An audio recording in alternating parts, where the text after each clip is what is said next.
माखनलाल चतुर्वेदी जी के रचना संसार और काव्य संसार के 3 आयाम हैं। पहला पत्रकारिता, दूसरा साहित्यिक रचनाएं और तीसरा उनके अभिभाषण और व्याख्यान।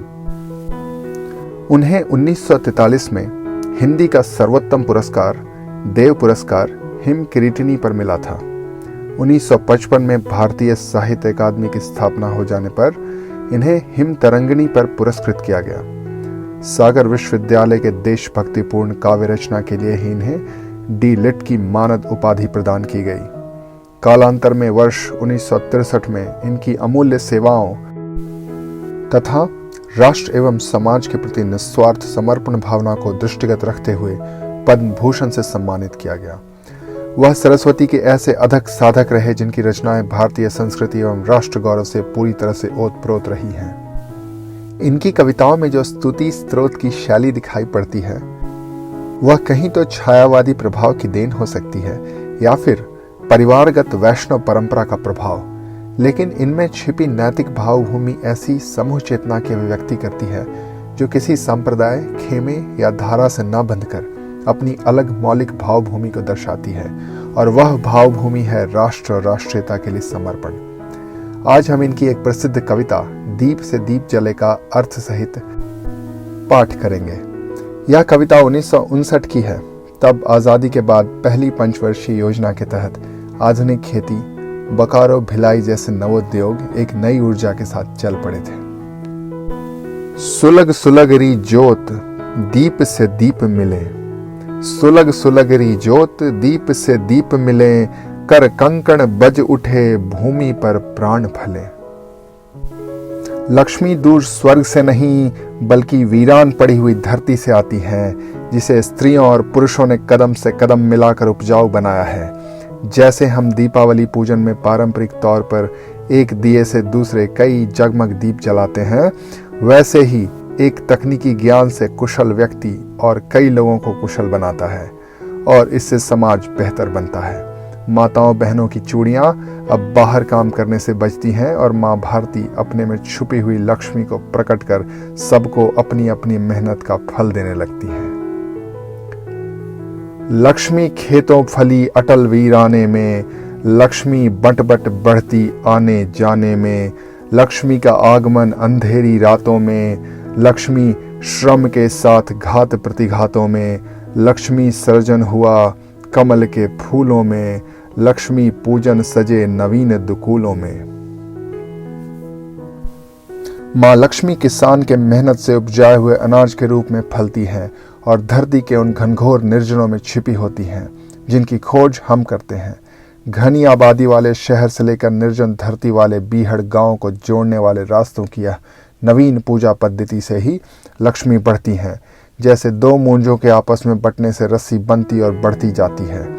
दिवाली की आधी रात को मां लक्ष्मी के आने और घर घर बंटकर विराजने और फिर विसर्जन हो जाने से लक्ष्मी बढ़ती हैं, ऐसी मान्यता है। जैसे अंधेरी मध्य रात्रि में मां लक्ष्मी आती हैं, वैसे ही हमेशा कठिन परिस्थितियों में उद्यमी व्यक्ति के मेहनत करने से लक्ष्मी आती हैं। इस तरह के उत्पादक श्रम में अवरोध अथवा घात भी होते हैं और अगर कुछ लोग प्रतिकार या प्रतिघात भी करते हैं, परंतु अंततः मां लक्ष्मी प्रसन्न होकर कृपा कर ही देती हैं। कवि आजादी के बाद ऐसी लक्ष्मी का सृजन और पूजन देख रहा है। देश के सरोवर में कमल यानी इनोवेशन से लक्ष्मी का सृजन हो रहा है और नए निर्मित घाटों पर यानी नए उद्यमों से पूजा का थाल सजा है। हम मूर्ति बनाते हैं, पूजा करते हैं, वर प्राप्त करते हैं, फिर विसर्जन कर देते हैं। ऐसा ही किसान फसलों के साथ भी किया करते हैं। उगाते हैं, उपजाते हैं, अन्न अर्थात फल प्राप्त करते हैं और शेष गला देते हैं।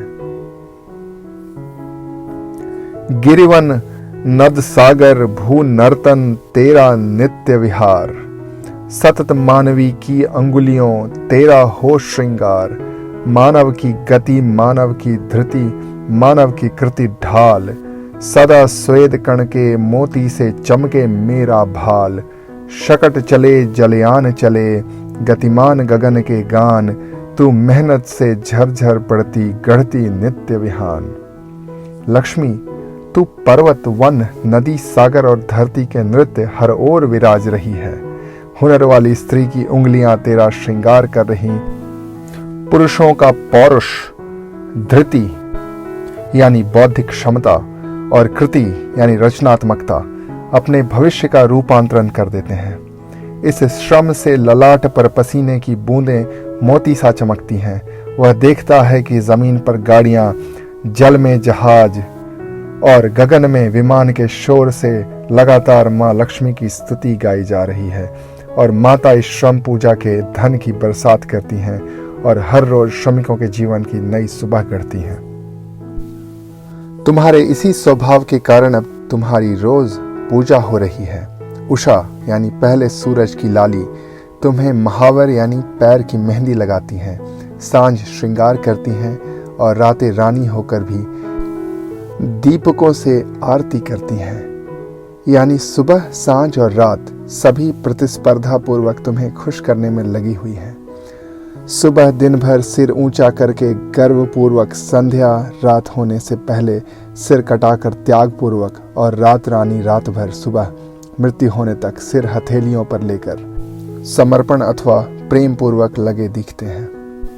यही मानवों द्वारा की गई पूजा का प्रकृत स्वरूप है। गतिमान गगन के गान और गतिमान धरती के बलिदान का यह स्वरूप मनुष्यों की लक्ष्मी आराधना को ही सजा कर रखे हुए दिखती है। इसलिए आज नए युग में हर घर तुम्हारे मंदिर हो गए हैं और तुम्हारी आरती के स्वर श्रम करते लोगों से उठने वाली आवाजों में बदल गए हैं और दुर्गा की काल रात्रि जैसी कठिन समय को भी तुमने कल्याणी बनकर दिवाली जैसे प्रकाश और उजाले से भर दिया है। उषा महावर तुझे लगाती, संध्या शोभा वारे, रानी रजनी पल पल दीपक से आरती उतारे, सिर बोकर सिर ऊंचा कर कर सिर हथेलियों लेकर गान और बलिदान किए मानव अर्चना संजोकर, भवन भवन तेरा मंदिर है, स्वर है श्रम की वाणी, राज रही है काल रात्रि को उज्जवल कर कल्याणी। कविता के चौथे छंद में कवि अपने वितर्क की दुनिया से लौट आया है और आसपास देखता है। वह नवान आ गए खेत से, सूख गया है पानी, खेतों की बरसन की गगन की बरसन किए पुरानी, सजा रहे हैं फुलझड़ियों से जादू करके खेल, आज हुआ श्रम सीकर के घर हमसे उनसे मेल, तू ही जगत की जय है, तू ही बुद्धिमयी वरदात्री, तू धात्री, तू भू नवगात्री, सूझबूझ निर्मात्री। दिवाली के समय कठिन वर्षा काल बीत चुका है। घर में नवान नई फसल आ गई है, खेतों में बरसात का पानी सूख चुका है और खेतों से हुई अन्न की वर्षा ने आकाश से हुई वर्षा से उत्पन्न मुसीबतों का दुख भुला दिया है। इस अन्न की वर्षा में फुलझड़ियों का सा जादू पैदा कर दिया है। अवश्य माँ कल्याणी दिवाली के उत्सव के खेल में शामिल है। आज उत्सव का ही दिन है कि अन्न के मोती जो माता लक्ष्मी की कृपा है और पसीने के मोती जो श्रम की कृपा है, उनका मेल हुआ है। मेहनत करने वालों को तुम फल देने वाली हो माँ, तुम अपने दिव्य लोक से आकर हम संसारी लोगों को आशीष देती हो। तुम बुद्धि स्वरूपा हो, अतः वर देने वाली हो, हम सबका संरक्षण करने वाली हो, हमारी उपजाऊ धरती को नया रूप नया कलेवर देने वाली हो और हमारी क्रियाओं को नई सूझबूझ देने वाली हो। युग के दीप नए मानव मानवी ढलें, युग के दीप नए मानव मानवी ढलें, सुलग सुलगरी ज्योत दीप से दीप जले। अतः ऐसी यह दिवाली हो कि नर नारी दियों की तरह बन जाएं और एक साथ मिलकर बनकर भारत के उत्थान के लिए कार्य करने लगें और उनकी मेहनत और सूझबूझ की लौ से नए दिए जलते रहें और हम सब का पथ प्रदर्शित करते रहें। जय माँ भारती, जय माँ लक्ष्मी।